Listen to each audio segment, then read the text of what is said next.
我哋又見面啦！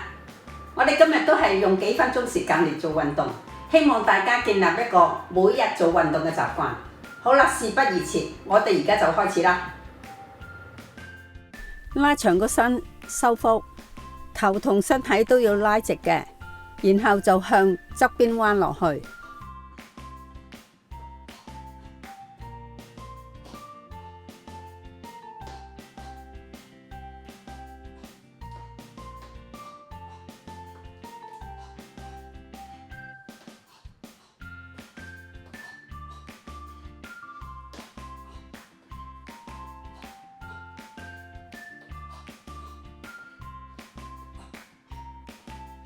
拉長個身，收腹，直腳踏後嘅時候，重心要後移，前面嘅小腿盡量垂直踏落地下，膝頭哥唔會超過腳趾嘅位置嘅。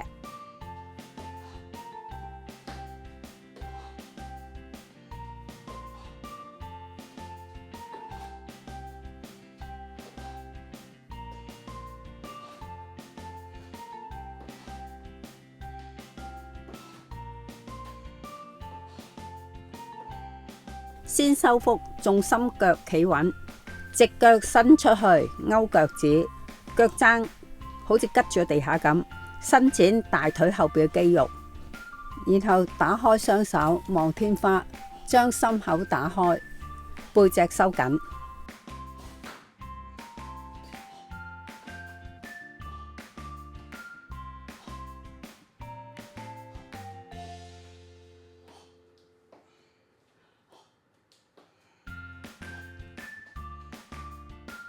收腹，拉直個人，盤骨要向前，勾腳踢嘅高度係因人而異，眼望住手，咁就可以轉多啲嘅。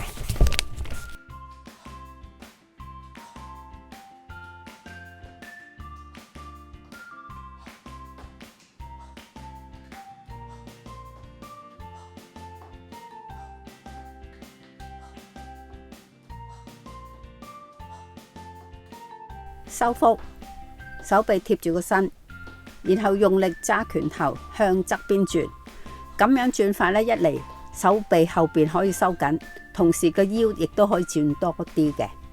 雙腿貼住，然後交叉，係想盤骨向正前面，同埋轉腰嘅時候會企得穩陣啲。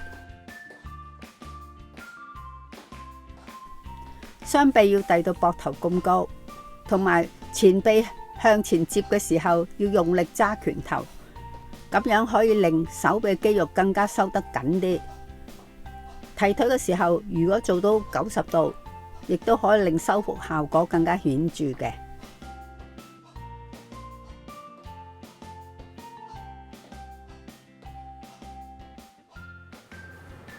示範就已經完畢啦。如果大家有咩問題，歡迎留言問我㗎。好啦，我哋下次再見，拜拜。